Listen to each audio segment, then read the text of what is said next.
سورہ یاسین 22واں پارہ ہے، آیت نمبر 13۔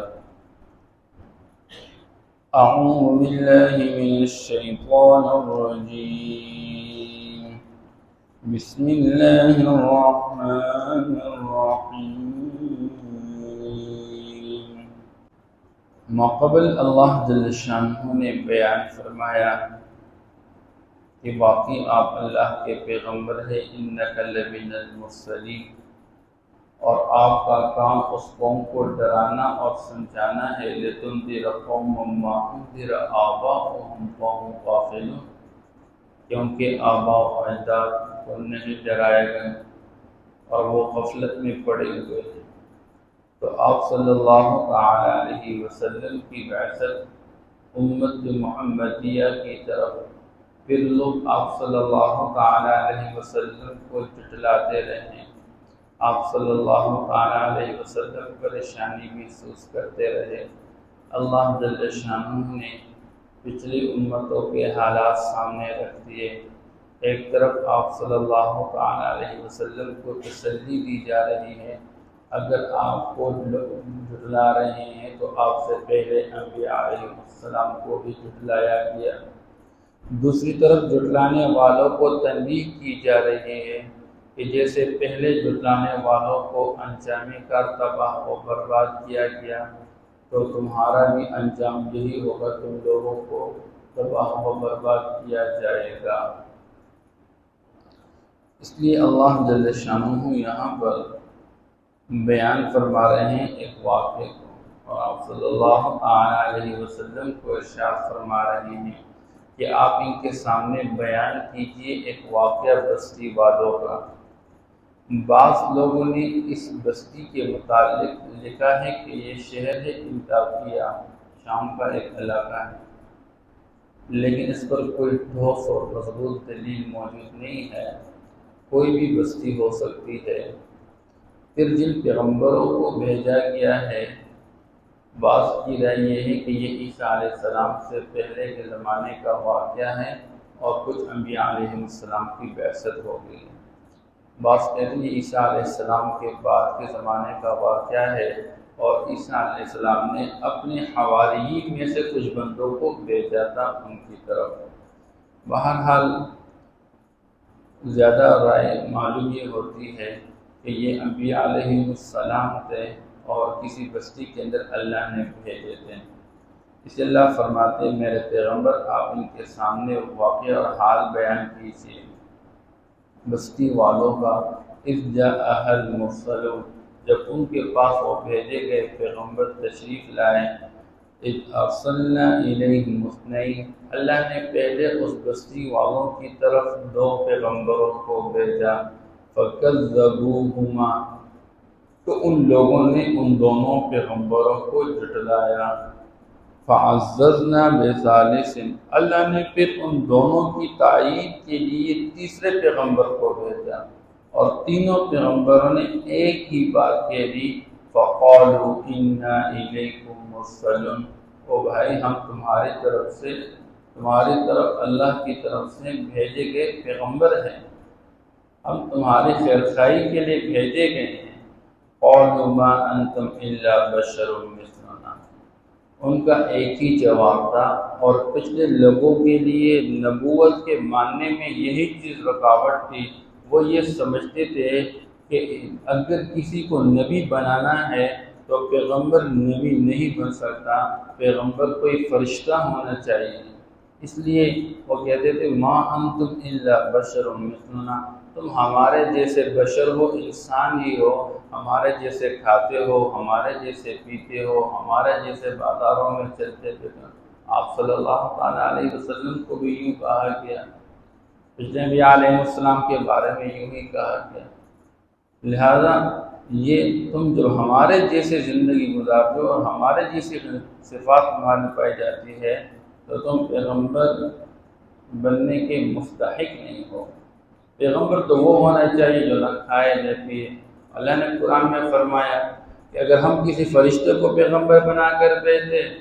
تو تو پھر کہتے جی یہ تو فرشتہ ہے، نہ یہ بیوی رکھتا ہے، نہ یہ اولاد ہے، نہ اس کے کھانے کی ضرورت، پینے کی ضرورت، ہم تو کھاتے بھی ہیں پیتے بھی، اولاد بھی، ان کو بھی سنبھالنا ہے، ہم یہ کریں یا یہ دین کا کام کریں؟ پھر یہ کہتے ہیں، پھر اللہ فرماتے ہیں قرآن میں ایک جگہ کہ ہم فرشتے بھیجنے پر قادر ہے، لیکن اگر ہم فرشتہ بھیج چکے پھر اس کے ساتھ اٹل فیصلہ ہوگا، پھر عذاب بھی ساتھ ہوگا، نہ ماننے کی صورت میں فوری طور پر تباہی و بربادی ہوگی۔ بہرحال لوگ کہتے ہیں ما لہذا الرسول، اس پیغمبر کو کیا ہوا، یہ تو بازاروں میں یمشی فی الاسواق، یہ تو کھاتا رہتا ہے یاکل۔ تو اللہ فرماتے ہیں اصل میں لوگوں کے ذہن میں بات یہ تھی کہ یہ نبوت اگر بہت بڑی چیز ہے اور قیمتی چیز ہے تو چاہیے یہ تھا کہ یہ نبوت دنیا کے اندر اس انسان کو دی جائے جو کہ بہت زیادہ مال کا مالک ہو۔ اس لیے لوگ کہتے رہتے ہیں آپ صلی اللہ علیہ وسلم کے بارے میں، اس کے پاس نہ مال نہیں، اس کے پاس اولاد ہی نہیں، کیونکہ مذکر اولاد بچپن میں فوت ہو گئی۔ تو ان لوگوں کے ذہن میں یہ بات تھی کہ پہلے تو نبوت کو مانتے ہی نہیں تھے، لیکن پھر اگر مان بھی گئے یہ اگر واقعی بہت بڑی قیمتی چیز ہے تو یہ ان لوگوں کو چاہیے تھا جن کے پاس مال ہو، افراد ہو۔ اس لیے اللہ فرماتے ہیں انہوں نے کہہ دیا ما انتم الا بشر مثلنا وما انزل الرحمن من شیء، رحمان ذات نے کوئی چیز نازل نہیں کی ہے، تم ایسے ہی اپنی طرف سے بولتے رہتے ہو، ایک اللہ کو مان کے چلو اور ہمیں پیغمبر مان کی زندگی گزارو، اور موت کے بعد دوبارہ اٹھایا جائے گا تمہیں اور تمہارے ساتھ حساب و کتاب ہوگا، یعنی آخرت ہے۔ یہ تین بنیادی باتیں ہر پیغمبر اپنی امت کو سمجھا دیں۔ تو وہ جواب میں کہتے ہیں جی کوئی ایسی بات نہیں ہے، مرنے کے بعد دوبارہ ہم کیسے زندہ کیے جائیں گے؟ نہ تو یہ ہے کہ تم کہتے ہو کہ اللہ ہی معبود ہے اور اللہ کے سوا کوئی نہیں، ہمارے آباء و اجداد اتنے معبودوں کی جو عبادت کرتے رہے اور یہ انہوں نے اپنے معبود بنا کے رکھے ہیں، تم کیسے کہتے ہو کہ یہ معبود نہیں، معبود صرف ایک اللہ ہی ہے؟ اس لیے آباء و اجداد کے رسم پر چلنا، ان کے دین پر چلنا ان کے لیے آسان تھا، لیکن پیغمبر کے دین کو قبول کرنا ان کے لیے مشکل ہے۔ اس لیے اللہ نے پچھلے آیات میں بیان کیا وَجَعَلْنَا مِن بَيْنِ أَيْدِيهِمْ سَدًّا وَمِنْ خَلْفِهِمْ سَدًّا۔ ایک طرف انسان کی طبیعت میں مادہ پرستی رکھی گئی ہے، تو مادہ پرستی اور خواہشات کو پورا ہونے کی جو آڑ ہے اس نے ان کو منع کیا ہے دین کو قبول کرنے سے۔ دوسری طرف رسم و رواج ہے، معاشرے کے اندر آباء و اجداد کو دیکھ چکے ہیں کہ وہ ان بتوں کی عبادت کرتے رہے، اب ہم کیسے ان سارے بتوں اور معبودوں کو چھوڑ اور ایک اللہ کی عبادت میں لگ جائیں؟ تو ایک طرف عقیدہ توحیدی قبول کرنے کے لیے تیار نہیں، دوسری طرف عقیدہ رسالت کو قبول کرنے کے لیے تیار نہیں، اور تیسری طرف عقیدہ آخرت یعنی بعث بعد الموت کو، موت کے بعد دوبارہ اٹھائے جانے کو۔ ہم ایک مرتبہ مٹی ہو جائے، ریزہ ریزہ ہو جائے، ہمیں کون دوبارہ زندہ کرے گا؟ یہ بات ان کے ذہن میں نہیں آ رہی تھی۔ ان انتم الا تکذبون، لہذا وہ لوگ پیغمبروں کو کہہ رہے ہیں کہ تم جھوٹ بولنے والے ہو، نہیں ہو تم مگر واضح جھوٹ بولنے والے۔ ان انتم الا تکذبون قالوا ربنا يعلم، انبیاء علیہ السلام اور ان رسولوں نے جواب میں فرمایا ہمارا رب خوب جانتا ہے انا الیکم لمرسلون، کہ ہم تمہاری طرف بھیجے گئے ہیں، اور واضح طور پر سن لو وما علینا الا البلاغ المبین، ہمارے ذمے تو تم تک اللہ کا واضح پیغام پہنچانا ہے، عمل کرنا نہ کرنا یہ تمہارا اپنا کام ہے۔ اللہ نے ایک دن مقرر کر رکھا ہے، عمل کرنے والوں کو اچھا بدلہ عطا فرمائیں گے اور عمل نہ کرنے والے کو دردناک سزا دیں گے۔ اللہ کے ہاں وہی حساب کے دن مقرر ہے۔ کیونکہ یہ انبیاء علیہ السلام جب ان کے پاس آئے، نہ ماننے کی وجہ سے اللہ نے ان لوگوں پر خاص سالی مقرر کی، بارش کو اللہ نے روکا، لوگ بڑی تندرستی میں مبتلا ہو گئے، تو یہ اللہ نے ان کو عبرت کے طور پر ان حالات میں مبتلا رکھا تاکہ یہ لوگ ان پیغمبروں کی بات کو مان لیں، لیکن بجائے یہ کہ پیغمبروں کی بات کی طرف توجہ کرتے ہوئے ان کو ماننے پہ آ جاتے، الٹا ان پیغمبروں سے کہنے لگے قالوا انا تطیرنا بکم، ہم تمہاری اندر نحوست محسوس کرتے ہیں۔ جب سے تم آئے ہو تم نے ہمیں یہ باتیں سنانی شروع کی ہے، ہم پر کاسالی آ گئی، بارش روک دی گئی ہے، اب ہمارے پاس اناج کوئی نہیں ہے، بچے پریشان، عورتیں پریشان، بوڑھے پریشان، جوان پریشان، ہمارے معاشرے کے اندر جتنی بھی یہ نحوست یہ تمہاری وجہ سے آئی ہوئی ہے۔ لوگ عمومی طور پر یہ ان لوگوں کا مزاج ہے کہ دینداروں کے اوپر انگلی اٹھاتے ہیں کہ تمہاری وجہ سے یہ، تم لوگوں نے یہ کیا، تم لوگوں نے یہ کیا، تمہاری وجہ سے۔ یا یہ تھا کہ وہ انبیاء علیہ السلام جب آئے اور ان کو توحید کی بات سمجھا دی تو توحید کی بات سمجھانے کے بعد کچھ لوگ ماننے پر آگے، کچھ لوگ انکار کر چکے، اب آپس میں اختلاف پیدا، کوئی کہتے ایک اللہ ہی وحدہ لا شریک معبودی برحق ہے، کوئی کہتا ہے نہیں جی یہ ہمارے دوسرے معبود بھی ہیں، آپس میں یہ پھوٹ پڑ گیا۔ اب یہ آپس میں پھوٹ پڑنا اور یہ اختلافات کا پیدا، وہ اس کو نحوست سمجھتے تھے پیغمبروں کا، حالانکہ پیغمبروں نے فرمایا اچھا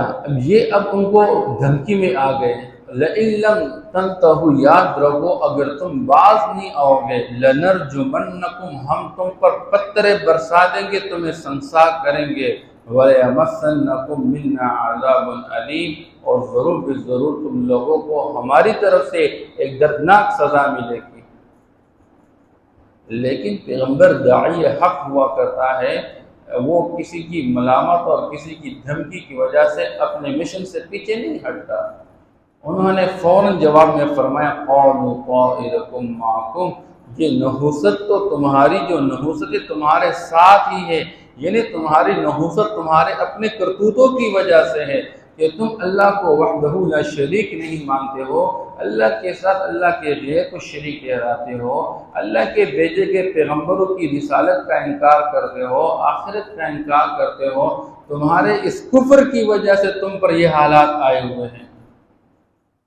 آج بھی معاشرے کے اندر لوگوں کو سمجھا دے او بھائی گناہوں سے باز آ جاؤ، تمہاری یہ تندرستی ختم ہو جائے گی، تمہاری یہ پریشانی ختم ہو جائے گی، یہ مہنگائی ختم ہو جائے گی۔ اب اس بات کے لیے کوئی تیار نہیں ہے، خواہشات کی زندگی سے باز آنے کے لیے کوئی تیار نہیں ہے۔ اس لیے انبیاء علیہ السلام نے فرمایا اَإِن ذُكِّرْتُمْ، کیا تم یہ بات اس واسطے تم ہمیں کہہ رہے ہو کہ تمہارے پاس نصیحت کے لیے انبیاء علیہ السلام بھیجے گئے اور تمہیں نصیحت کی گئی، نصیحت کی باتوں کو تم ہمیں نحوست کے اوپر ڈال رہے ہو؟ نہیں، ایسی بات نہیں ہے، بل انتم قوم مسرفون، اصل مسئلہ یہ ہے کہ یہ تم حد سے تجاوز کر چکے ہو،